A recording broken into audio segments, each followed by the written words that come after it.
was going to ask you if you're okay with it. No. Real quick before I click got it. Are we live already?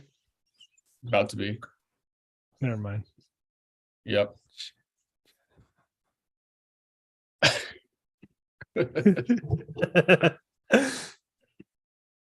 All righty. We'll get started in 3, 2, 1. Welcome back to Bankrupt Overland. Back at it again. Yo, the podcast. what's up? Yo. Cheers. What's up, guys? Cheers. Oh, shit. Where's my water? Cheers. That's Cheers. cute. It's cute. Real nice. Real nice, guys. It's the only time we're going live, and Steve's got a water. I also flask. took some Advil because my head hurts. So. Oh, wow. It's going to be a banger tonight, boys. You get a backiotomy? Yeah. Oh, my God. That's funny. Well, we're not doing a whole lot of overlanding right now because it's the middle of January and it's a little cold around us. But we are making podcasts. This is when we make the most podcasts. Surprisingly. But it's not that surprising because we're normally actually doing the overlanding and off-roading and camping things when it's nice out. So this makes complete sense. Yeah. When you don't think about it. Well, speaking of being nice, I think we're supposed to get some wild winds tonight, like 55-mile-an-hour gusts or some crazy stuff. I saw up in your area, LJ. Watch out for them trees. I know. I got some. There's a lot of big trees around my house. I've always been worried about houses fall or houses falling. Jeez, houses falling on trees. So this is my first podcast, everybody. My name's LJ. I've been working since like 6 a.m. on the phone, so my brain is a little bit like mush at this point in the day. We are end of quarter. It is really busy, so I'm hanging in there. We're gonna make it through. So the trees are really large around the house, and I've always been worried since I've been here about trees falling on the house. We had a Derecho. Is that how you pronounce it? Derecho. Derecho. Essentially, it's like the frontward wind on a storm, but it's like a wall of wind that's really, really hard on the front of a storm. And we had one of those that came through, and it had gusts of like I think 80 to 90 mile per hour and mile per hours. And it the wind came up the hill and actually blew like 4 trees over uphill. Jeez. Like it blew them uphill, if that makes sense. That's how they were uprooted. Wow. And so it was pretty wild. And so after that, of course, now I'm like even more paranoid. I'm like, of course, because these are like big old trees. I'd rather be in your house when a tree goes over than camping in a tent or rooftop tent when a tree goes over. Yeah. You've lived through one of those nights. Yeah, this still haunts me.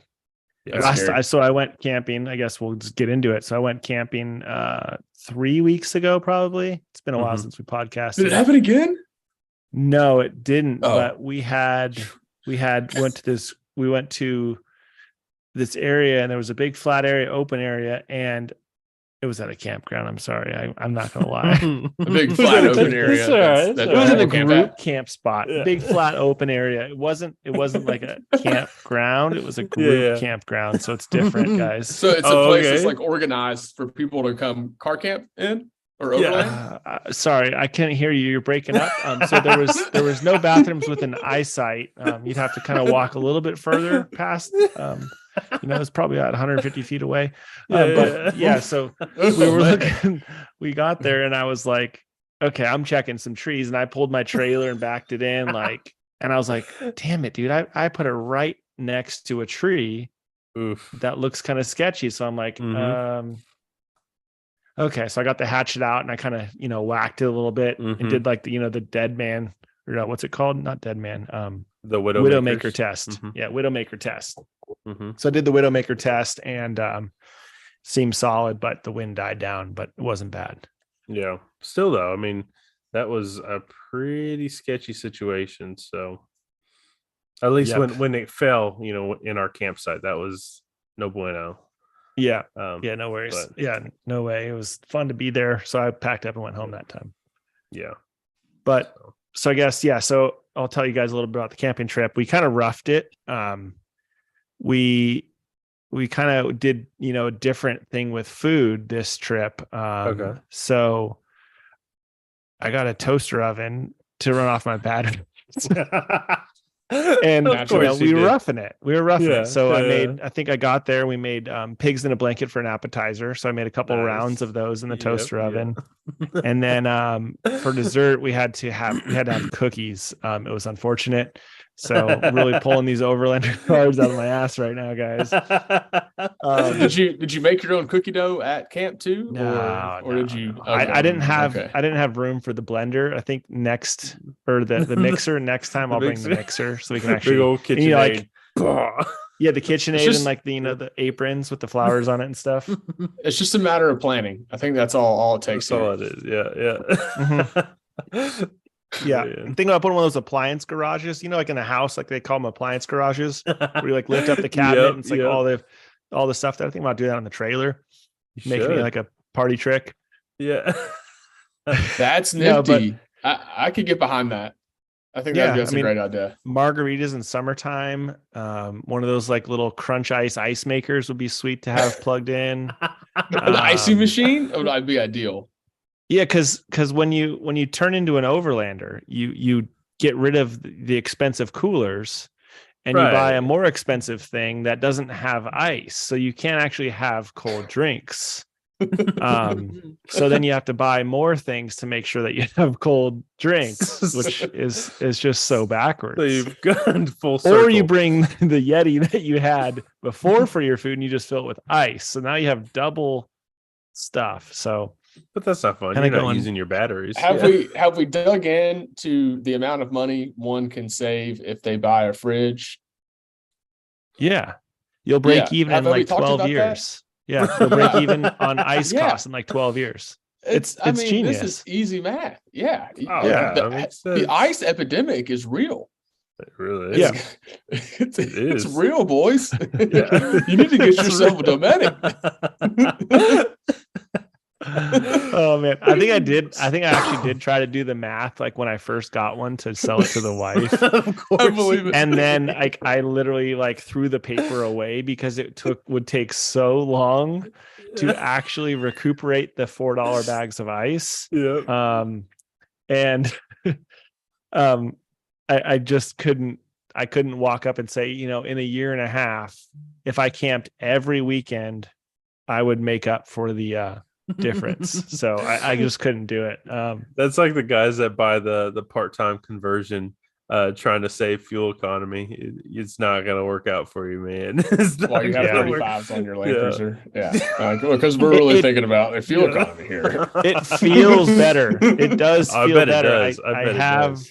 I have, and I didn't think that torque steer was a thing on a Land Cruiser, but even with my 82.5 horsepower to the wheels, you can feel that, and then divided by 4, so 20 horsepower per wheel. You shave off that, the 40 horsepower going to the front. It's a big difference. So I imagine. I think that there's like a legit use case for it. Like seriously, I think it's maybe not saving fuel, but I do think having that part-time kit is a pretty cool thing if you have the extra funds. I know Cruiser Kurt Williams, he's the one that sells them at Cruiser Outfitters. But yeah, it's I kind of like, so there's kind of this weird train of thought that I've had with like doing a gear reduction in the transfer case and then doing a part-time conversion, right? Because I think the transfer case gear reduction is a little bit easier to do than a diff gear reduction. Correct. The 10%.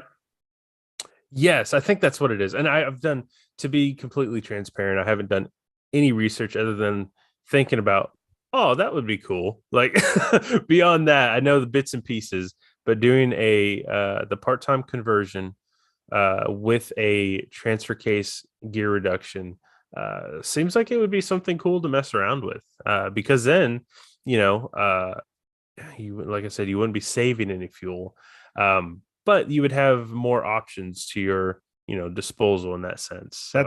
That's the excuse of when you gear your truck, like, oh, I'm gonna re-gear it, I'm gonna get better fuel economy. That's the same thing as what you tell your wife or your partner or whatever.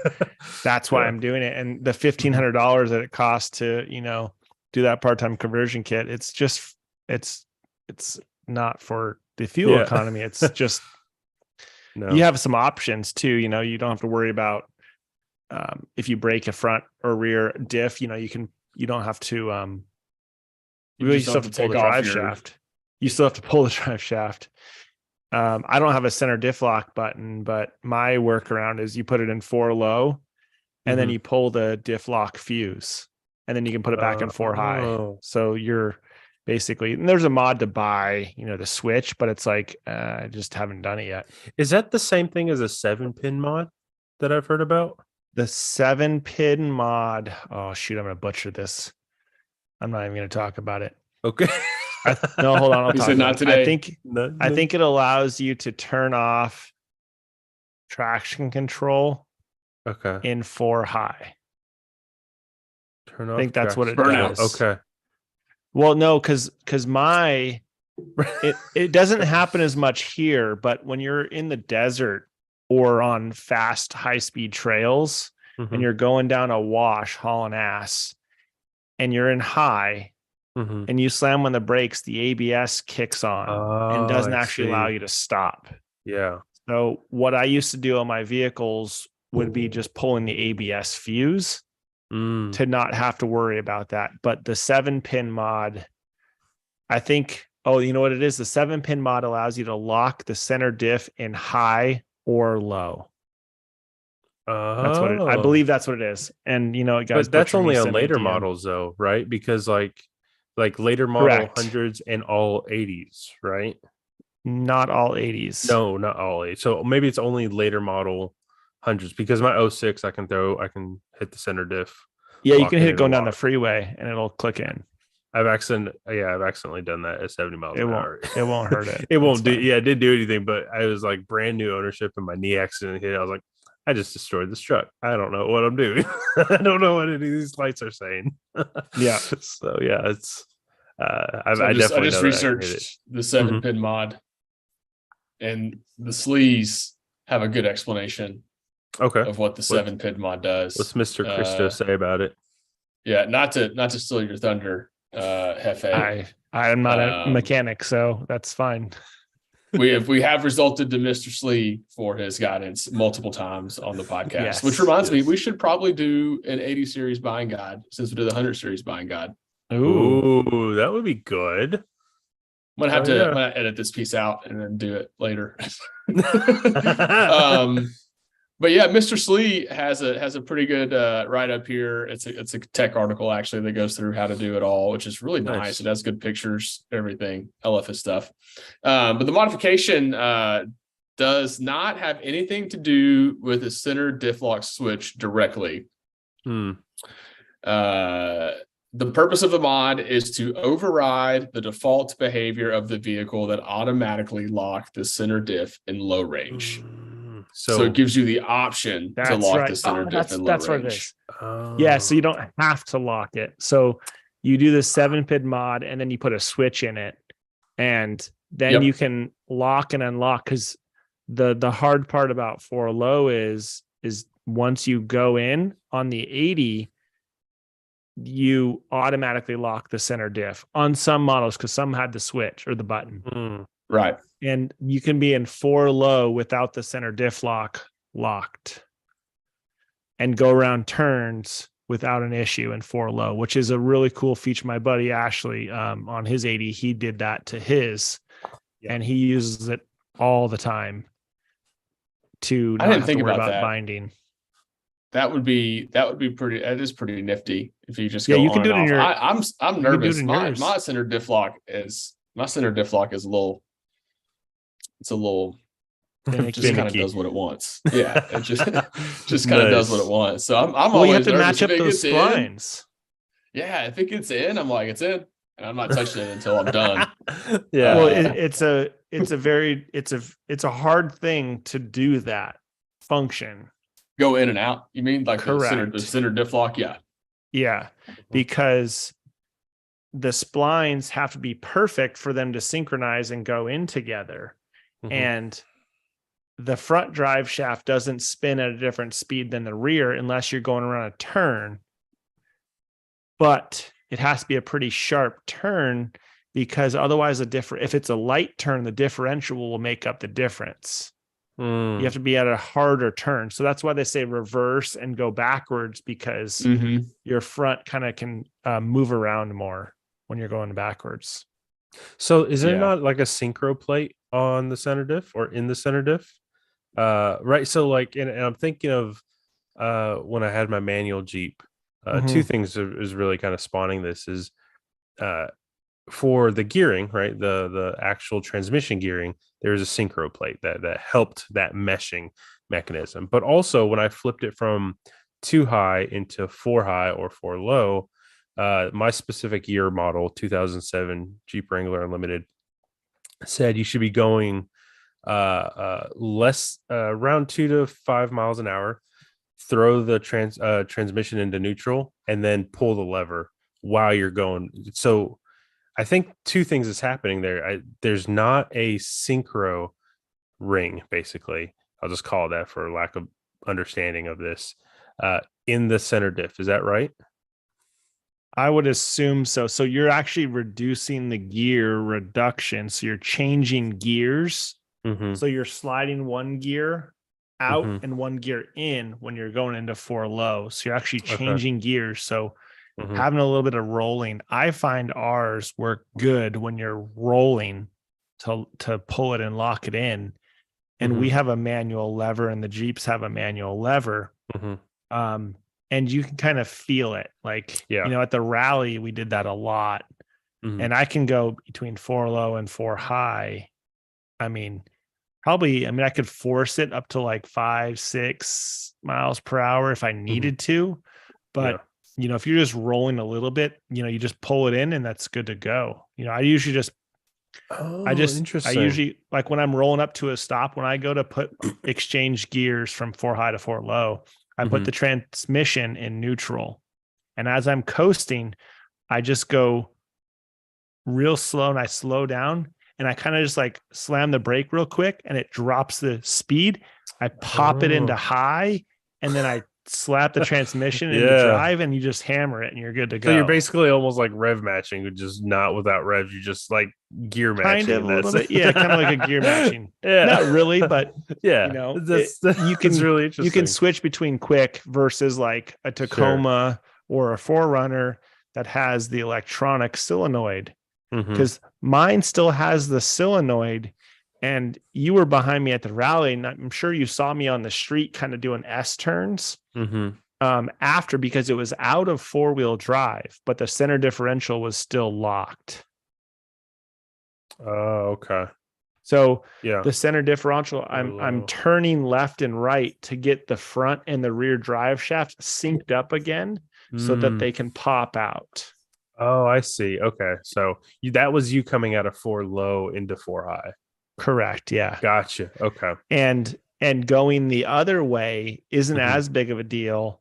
And it's kind of the same concept with lockers is if ideally you would want your lockers engaged when you hit an obstacle. Before you hit an obstacle. One, because they're engaged and you can kind of give it some throttle and go into it. And then 2, if they're not, I'll get on an obstacle and it'll take a minute for the lockers to synchronize, because if the teeth are off, you need a little bit of wheel spin to get them to slip in. Too much wheel spin, and it's not going to have enough time for the gears to mesh and click together. That's how you bust teeth. Yeah, if you're hammering it. But if you are on an obstacle and 4 low and you're just spinning the tires a little bit and you're like, shoot, I'm stuck, I need to put the lockers on. If you keep those RPMs down and you're spinning wheels a little bit and you kick that locker on and kind of let off the throttle for a second and then give it a little bit of throttle, it'll click in.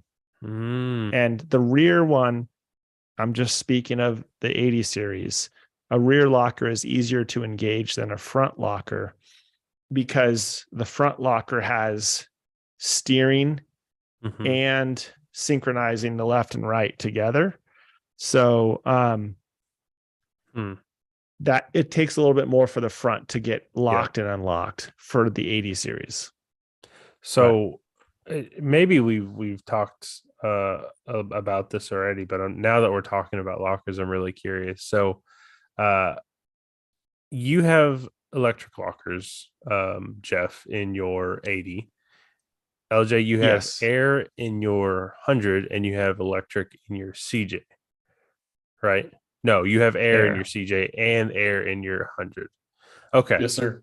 So in y'all's opinion, because I have zero experience with lockers outside my dad's little side-by-side, but I have zero experience of lockers in road vehicles. Do you think air or electric is better in that sense? Because to me, I see there's pros and cons to both, right? So I'm curious now that you guys have kind of two different systems. Do you have a preference over one, or do you think it's kind of pick your poison sort of deal? Here's a good question. Jeff, have you ever had air lockers? Because I've never had e-lockers. Oh, well, damn. Wait. So we were about to be Ford guys and Chevy guys. No, I'd say Ford and Dodge guys going at it. About whose car is least worst. My opinion. Yeah. My opinion is a properly maintained locker, whether it be electronic or air, will work. The problem that happens with lockers, and it's on my wife's 100 series, is if you don't use them, there gets corrosion on the gears. It just makes it not work. So my wife's 100 series has literally never had the lockers turned on. The people I bought it from didn't know what the other stick did. So they didn't touch the lockers either. They bought it from their original owner. There's a lot of sticks in a Land Cruiser. It's okay. They bought it from the original owner. It was an Asian family that was a wealthy Asian family, he said. Yeah. They guaranteed had never put that in the dirt. The frame on her car looks like perfect. So it's never been in the dirt. Literally never. The locker switch had cobwebs on it. It's still, I've never taken it in the dirt. Oh, that's not hers in your pictures in the Desert and 100 series? No, that's a different one. No. That's the one with the brakes failed on it. The brakes failed going down like the steepest hill in California, like up a mountain pass, and the brakes went out. Was that silver? Was that a silver 100 series? Mine and hers were exactly the same color. Yeah. Okay. Okay. Never mind. So my neighbors were like, "Wait, what? Why do you have two of the same car?" They were tripping. And then you showed up with 280s shortly after. You're like, "Hey, you want to see something funny?" You want to see something funny? Stick around for a little while. I had 4 Land Cruisers at that house. Jesus, that's amazing. That was when I first started following you, and I remember you had like 280 series, I think 200 series, or maybe it was just 280 series or 3. Did you have 380 series at one time? No, I only had 2. Okay, I had 280s and 100. Yeah. No, wait, hold on. No, I did have 4 at once. I had 200s and 280s. Yeah. My wife was like, "What are you doing here?" What is that? You got to be doing something. Come on. Yeah. I wish it was 2 Lexuses too. And it was the front and double locked Lexus too. Wow. But I guess what we're going to is any locker, any 4-wheel drive, you have to use it. I don't care if it's in the snow. I don't care if it's in a dirt lot. You have to engage and disengage these things for them to work properly. And I don't know the difference of reliability versus an air locker versus electronic. I do think that the electronic lockers are a little bit simpler since There's it's just 3 wires, maybe 4 wires going to it. No air compressor or things like that. So the simplicity of it, I think is it Hearthrop? I'm going to butcher that name. Her up. Yeah. Hearthrop. I don't know, whatever it is. those are a decent brand. I do know that overseas, TJM makes a really good locker. Mm-hmm. And from what I heard, they fixed some of the issues with a potential that the ARBs have, which LJ knows about. But I don't know any more than that of word of street. But yeah, I mean, I think we can kind of move in from you dropping that little teaser into, because I don't know if we've ever talked about the actual fix for your, or I guess the cause of your front lockers to not disengage at the rally. And now so maybe we can talk about that. Yeah. So yeah, I got the ARB, and there's a seal. Well, there's two seals that are sit between where your air enters the locker and actually actuates the locker to lock. And one of those seals inside of the locker was not there. It something had happened, and not sure what had happened, but it was gone, and it needed to be there. And because it wasn't there, bad things were happening. And so one of the things that happened was the front locker wouldn't disengage after we engaged it. And also another thing that was happening was diff fluid was coming out of the solenoid under the hood of the Land Cruiser whenever we would have the lockers engaged.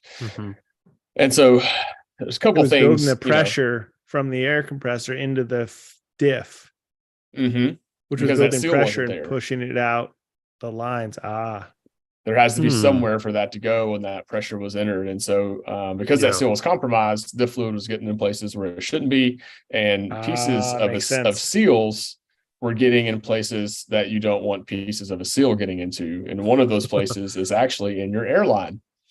Due to the vacuum that was created, and then it clogs your airline and doesn't allow suck the seal through the doesn't allow the air to escape after the locker's been engaged. So that's why it didn't disengage. So as soon as they took it apart, it was the actual differential. Yeah, inside the actual differential, whenever the air was going to be released and was pulling out, it pulled a piece of seal into that inner line.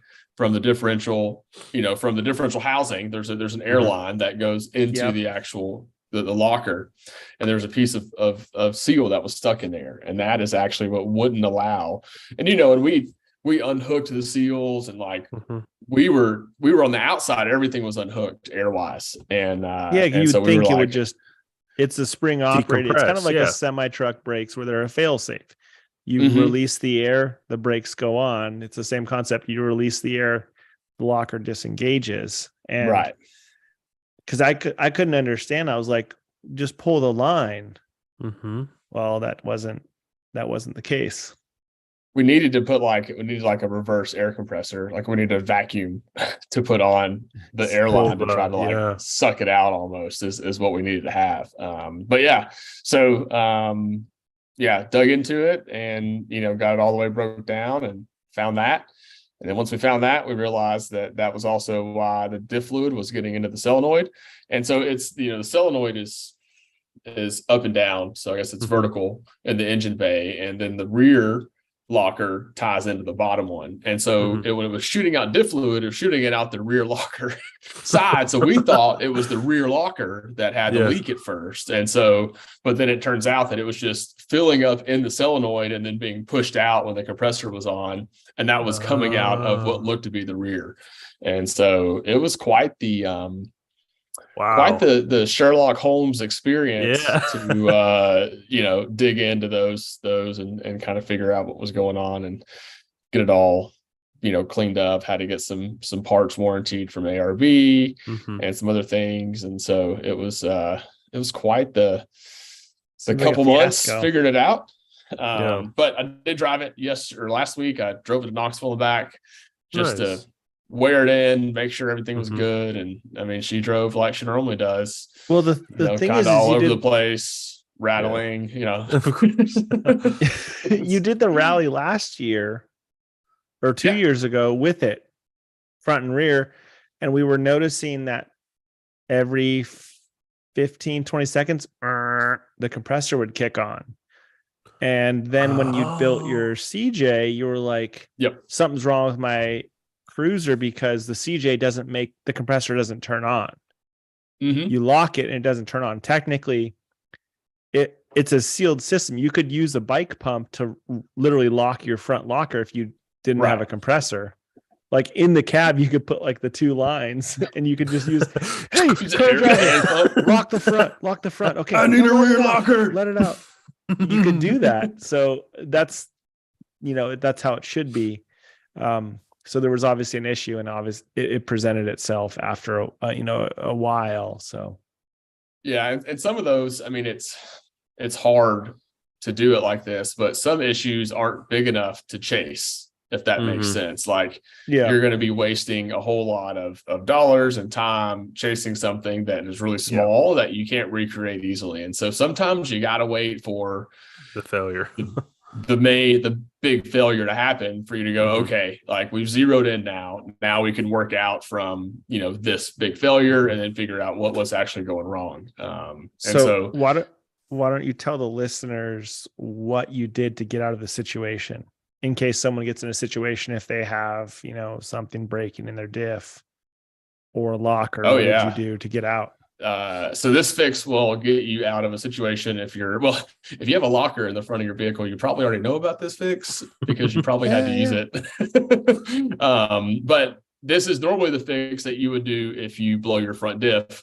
And that's essentially disconnecting the front drivetrain from the Land Cruiser and turning it into a two-wheel or rear-wheel drive vehicle. And essentially it's pretty easy on the 100 series, right? You drop the front drive shaft, which is 8 bolts. And then you take the flanges off of the front of the vehicle, which if you haven't done it before, I don't recommend doing it your first time on the side of a trail. Maybe service your bearings once or twice before you go and take these flanges off. But I think before you take your Land Cruiser wheeling, you should at least service one of your bearings in the front so you know how to get in and out of that part of your truck. Because if you do blow your front diff, the only way you're getting home is by taking those flanges off without being on a tow truck. And that's the thing, is you can get home. Like, that's what's cool, is you can blow your front diff and within 30 minutes you can have parts taken off your vehicle and you can drive home.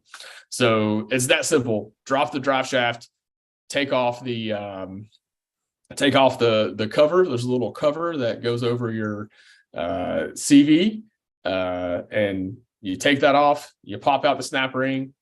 You take off 6 bolts. Take the cone washers out. You having the tools too. You have to have the tools to get in there, and I would recommend having a toolkit in your vehicle and not taking it out. I have slowly built a toolkit that doesn't have all the parts, but it has that, 54 millimeter nut for the hub. Yeah. And here is the challenge, is if you're going to work on your rig on the weekend, I've done this a couple times, is take the tool bag out of your car and only use that tool bag to work on your vehicle. So whatever tools you have, only use the tool bag that you carry to take things apart, to do things. Obviously, you can use like an electric ratchet if you have one, or an impact, but make sure you have the socket wrench. If you do that, you will realize what you were missing from that kit. And what I don't have from the kit that I just realized is a set of punches for that exact reason, to hammer the studs on the front of the Land Cruiser axle, because it has those cone washers. And to get those out, you can do it in many ways. Just use a hammer with a nut on there.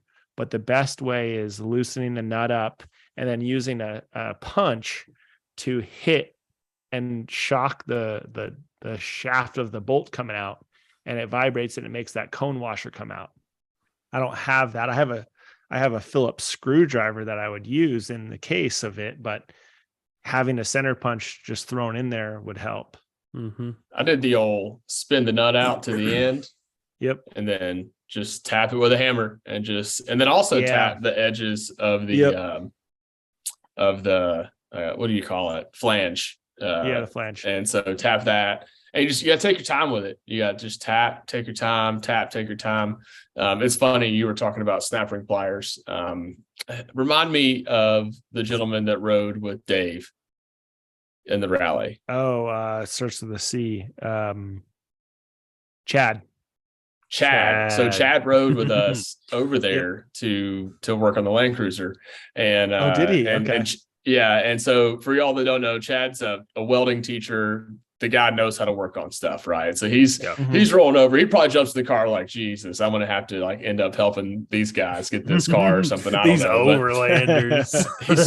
He saw me get in the truck with a suitcase of Busch Lattes, and I said, "You can have as many as you want if you roll with us." And he jumped in immediately and grabbed the Busch Latte. That's a Chad thing. That's such a Chad thing. Yeah. And so it was funny because he was like, I didn't know, we were riding back. He was like, I didn't know if like you knew what you were doing.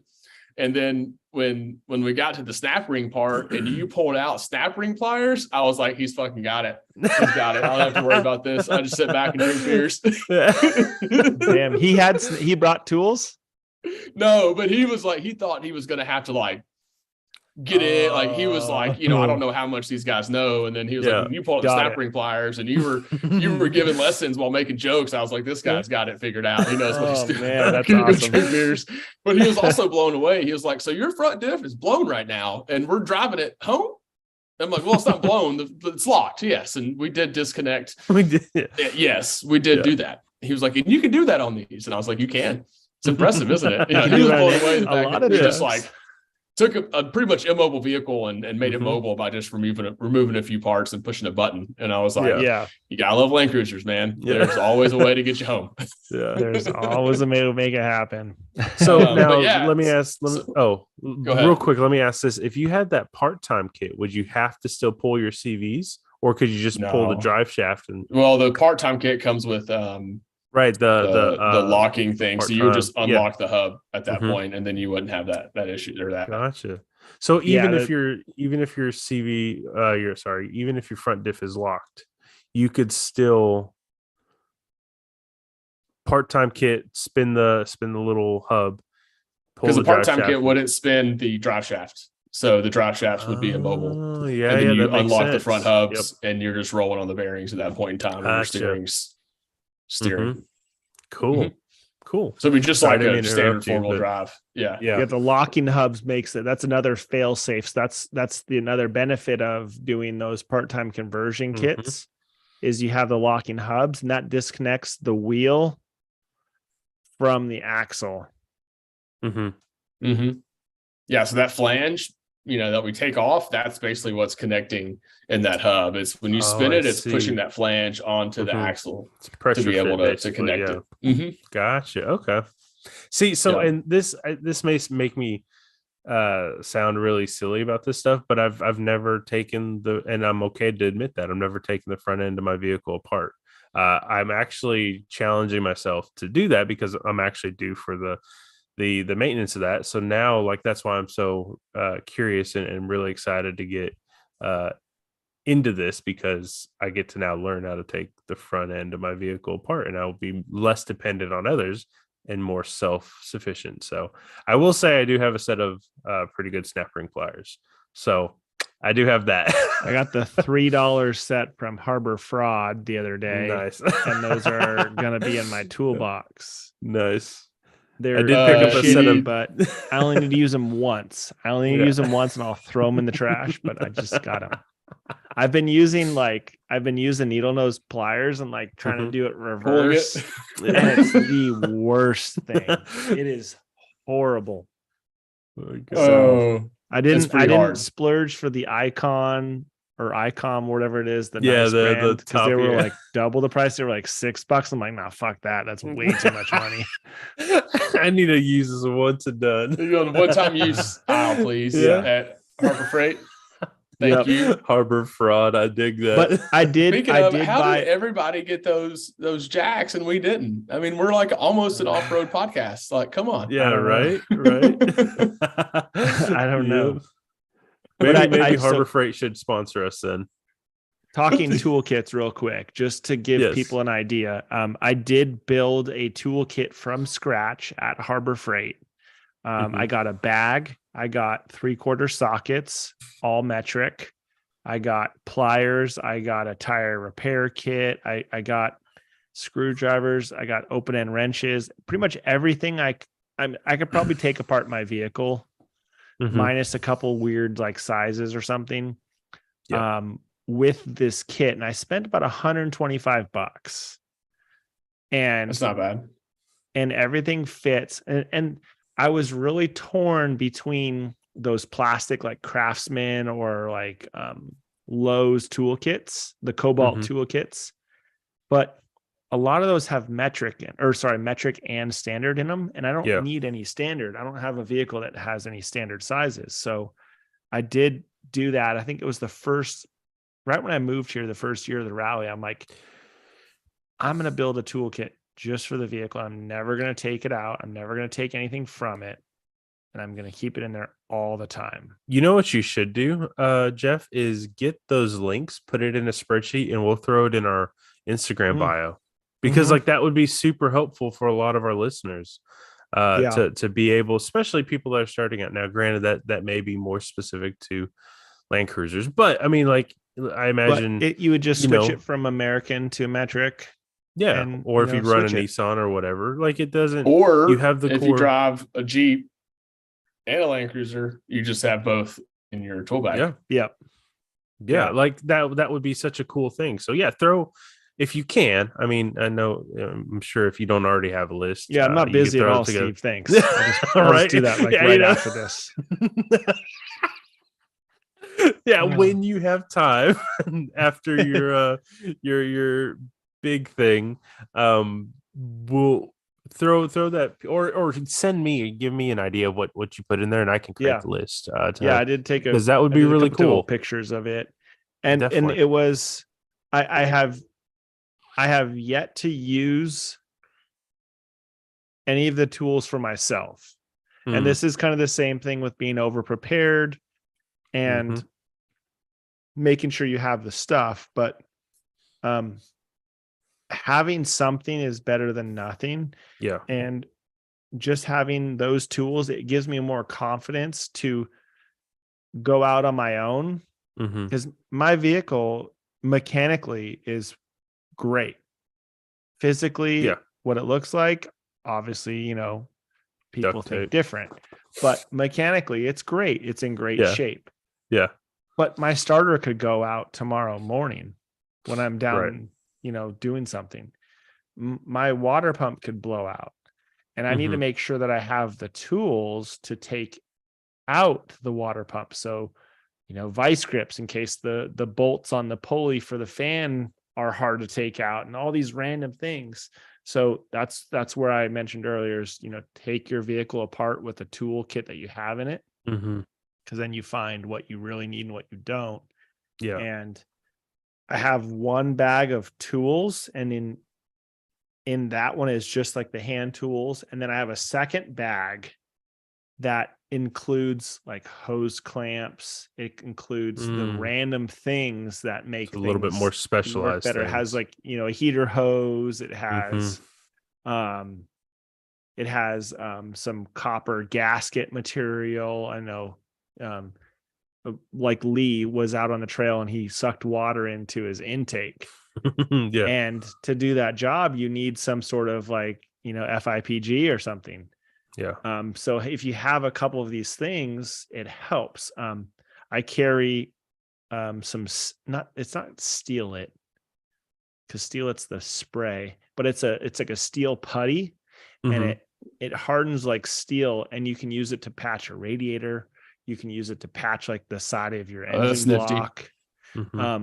Obviously it's not like to like last forever, but on a Land Rover that I have, the radiator tank blew on the top. It was plastic, and I sanded it, and I put some of that putty on there, and it was fine for like 2 years, like literally no problem. So in a pinch, some of this stuff can get you out.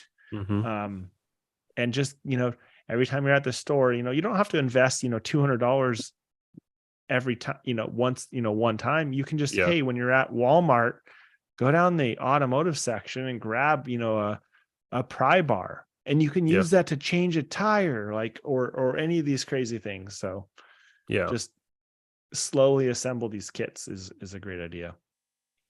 Definitely. Yeah, it's a matter of that. You get that project that you're working on, and instead of taking it to the shop to do it, you're going to do it at home. Spend that shop labor on the tool sets you need to do it, and then just throw them in the bag. And that way, if something happens like that again, you're good to go. Right? That's how I know. I think I built my bag very similar to you, Jeff. Where anytime I had a project, I just bought the tools I needed, and then those tools went into the bag. And I'm actually now trying to assemble a home set of tools because I've just built that bag, and I've worked out of that bag the last like 2 years doing the Jeep, doing anything on the Land Cruiser. I just work out of that bag. It's the one zippers doesn't work, but the rest of them do work. So it's still got some life in it. That's okay. But now I'm like, okay, now you need to build like an actual tool set at home, LJ, that where your tools are. Because now I'm getting to the point where I live out of this bag, and I get so annoyed when I got to go and find a different, wrench maybe. And I've got to find a half inch. And I'm like, crap, I've got to go through not only the metrics, but the standard wrenches to actually get to the half inch, which could be at the bottom of these 20 wrenches I have sitting in this bag at this point. So pro tip, I don't know if you guys ever saw my bag, and this is something I learned a little while after, is Home Depot has these Milwaukee zipper, Ziploc bags. They're probably about 12 inches wide by about 6 inches tall. And they're like these canvas bags. Okay. Yeah, like a pouch. And I got 3 or 4 of them for like $20-25.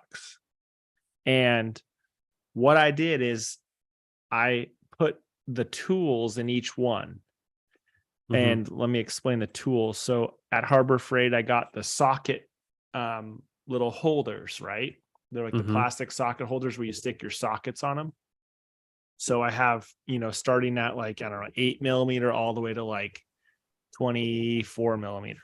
And you stick the sockets on there. And there's one bag that is just sockets and a wrench. That's all that's in that bag. The next bag is open end wrenches. So it has, the same thing that are open end wrenches all the way through. Yeah. And then I have a third bag that is hand tools, which is like nut drivers, and it has screwdrivers. It has pliers.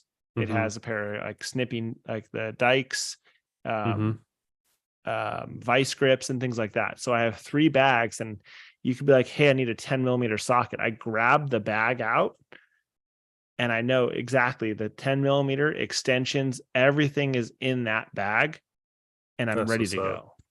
So it's kind of the same concept between the hard cases, where everything is laid out so nicely. And it's ready to go. Yeah. Same as the plastic toolboxes. You wanna swap bags, bro? No. He give me $250 and I'll give you my bag. Ready to all the same tools. You're just not going to be able to find them. It's called a game. We call it a scavenger hunt. Every time we got some comments on the live. Nightcrawler says he does the same thing with Husky pouches at Home Depot. Maybe they are Husky pouches. I forget.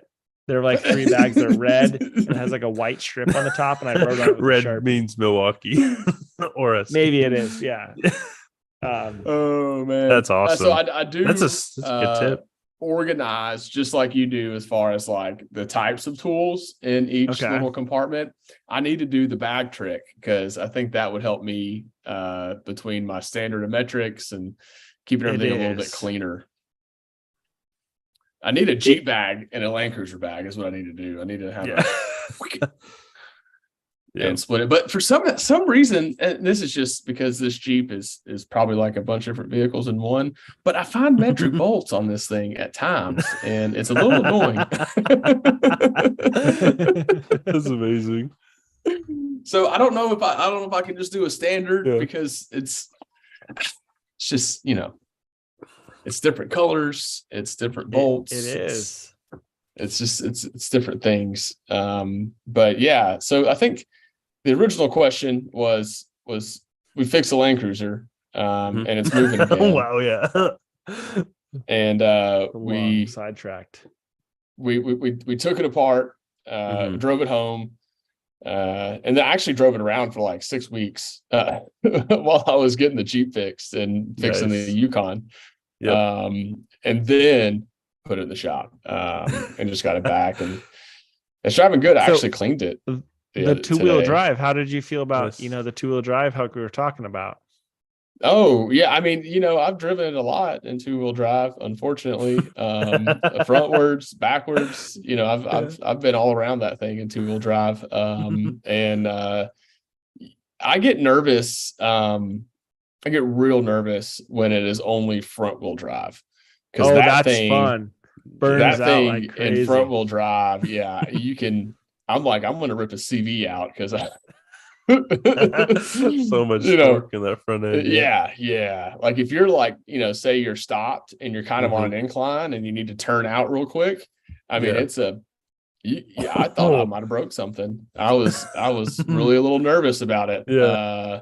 I replaced my rear U joints and I drove mine in front wheel drive, and I pulled out of my neighborhood to like go quick. Yeah. And my 80 is slow.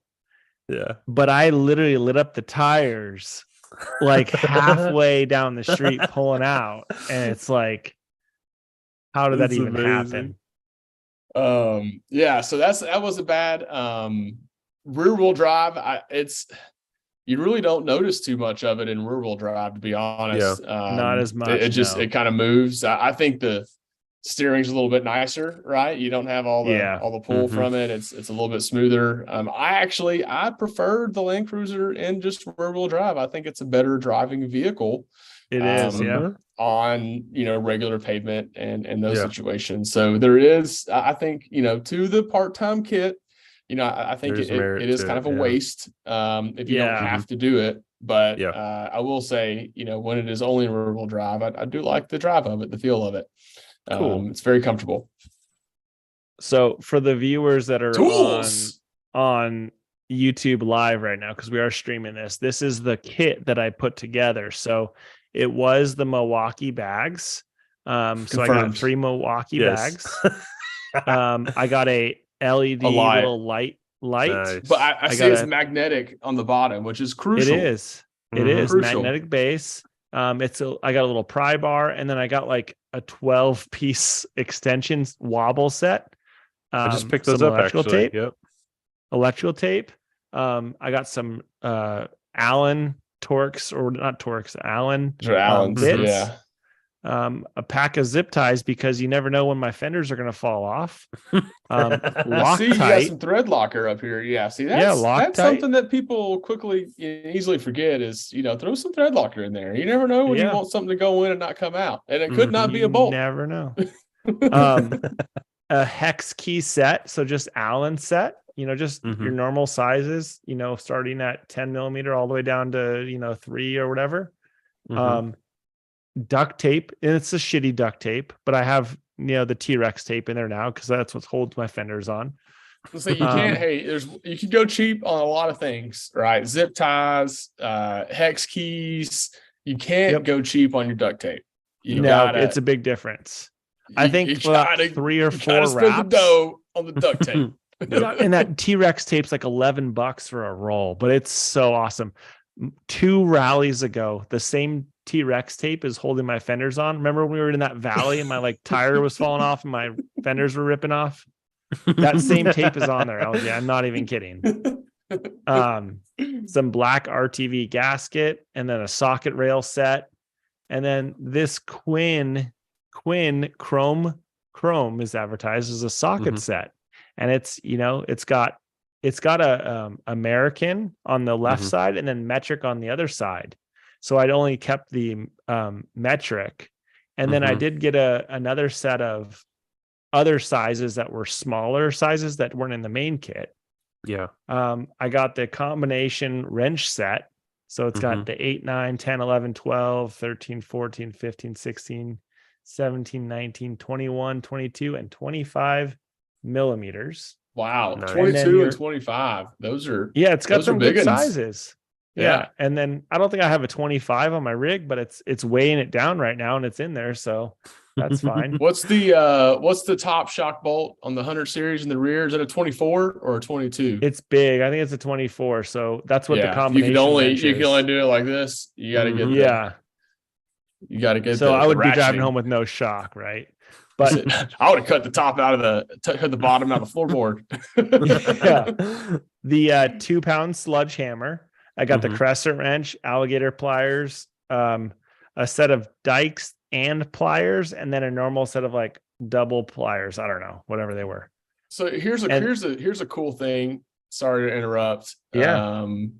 One could also just get a crescent wrench and bypass the whole open wrench system. I don't think so. You don't think so?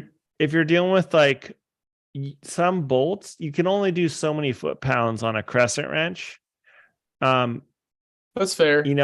Obviously the open end wrench, on the left side, open end wrench, and then the closed end wrench. That's basically a socket.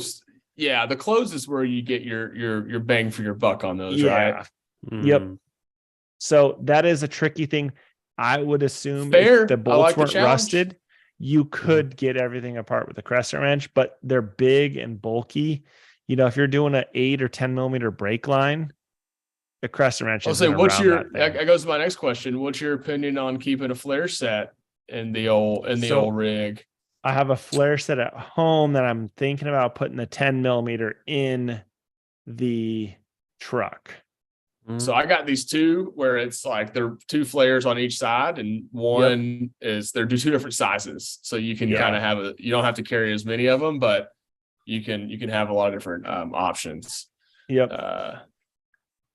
So that's the basic kit that I carry in there. There's a few more, maybe one or two little things, the big sockets and adapters.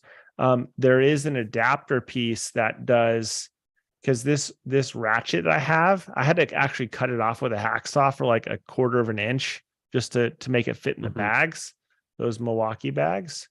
But I did get that ruined your warranty. I don't really care. Probably. But you notice the wet lube, the WD-40 is in there. So that's in there. Electrical tape, obviously, because I have like too much power in there and I'll catch on fire. And then I think I have the funnels in there, a funnel set. I see the funnels. I dig it. Let's be real though, boys. If you can't fix it with these tools, you're not fixing it on the trail. Yeah, you're not getting home on the trail without those things. It ain't happening. So you don't need much more than that, because if you need it, then you just need to go ahead and call your buddy in a tow truck. Grab your inReach and go ahead and text your wife. Yep. You're not going home tonight. That's true. Man. Oh man. Yeah, that's a good little setup there, man. That's a basic foundation, right? Like very basic. Yeah. Like you're going to be able to get in and out with that pretty easily. And like I said, if you can't get it done with that, then we need to be thinking bigger plans.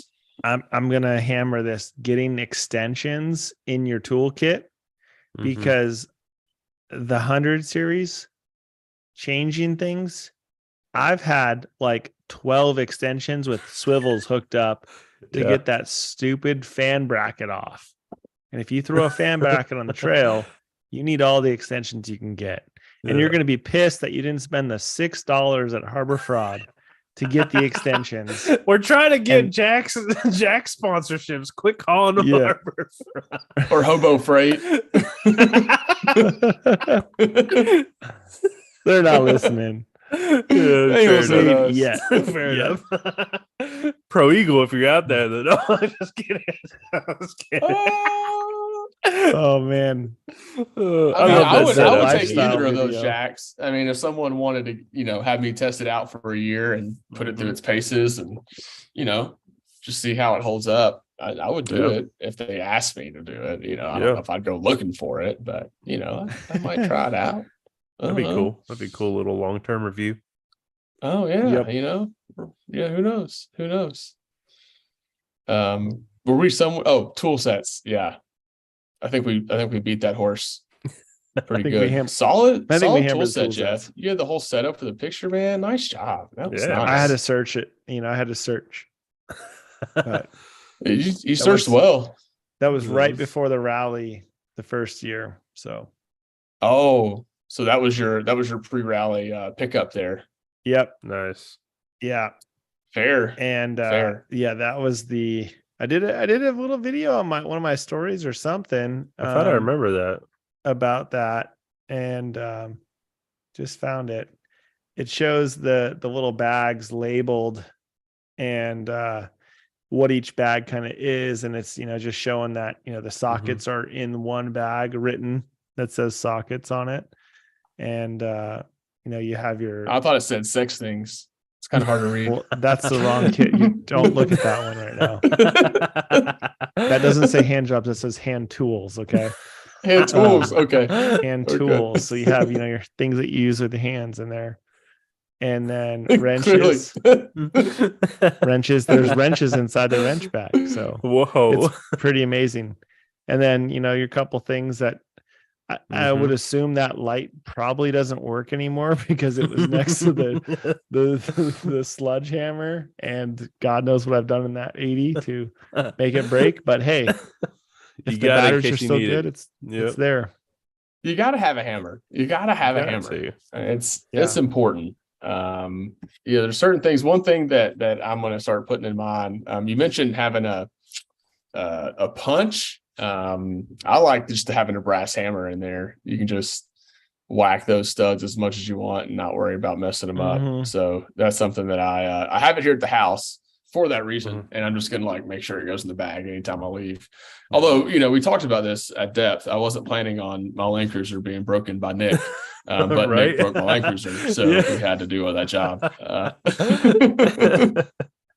Yep. It was funny. I texted him after we figured everything out, and I was like, "So you're officially exonerated. The Land Cruiser officially broke while you were driving it. You did not break the Land Cruiser while driving it." Oh my God, that's hilarious. That's good. Off the hook officially. Yeah. But hey, that was pretty cool. Fun little podcast. Talked about what a good toolkit looks like in a land, or just in general. I think that covers anyone. You just got to pick, which side of the fence your vehicle chose to be on. And if you're like me, it's undecided. Yeah. And maybe you need both sets. But yeah, pretty cool. Jeff, thanks for sharing up your kit and what your thought into it. If you have any ideas out there on how to make them better, or you might do something different, shoot us a comment on the old Instagrams or on the YouTube page here, and we'll get back to you and check it out. He'll let us know what I forgot. They'll let you know for sure. Oh, the axle nut, Davey, talking about it. We talked about the 54. Is it the 54 on the 200 series too? I believe it's the same size as the 100, and the 80 is the same size. So that's the 54. Yeah, and the 80s use that same. It's literally the same one because I bought it when I had my 100, so it's the same one. Nice. That's nice. You gotta love Toyota for that, right? We're not going to change it up too much. The axle nut that I have was like an inch. It was a giant socket. I think it was a 1-inch socket or it was a 3/4 inch attachment. So I have like this adapter just to use it because it's this giant. Oh, you have a 3/4. Oh, that's an odd one too. You think it would be like a half inch? It's a 3/4 to a half inch. So I have an adapter on it for that. So. Wow. No, I think mine is a 3/4 as well, and I have one 3/4 socket that I never use sitting in my bag. For that. Yep. Yep. Well, awesome, guys. Well, I'll look forward to the next one that we do, and everybody out there, I hope y'all have a great rest of your week or day or morning or afternoon, however you're consuming this podcast. And we look forward to getting back with you again next time. Definitely. All right. See you guys.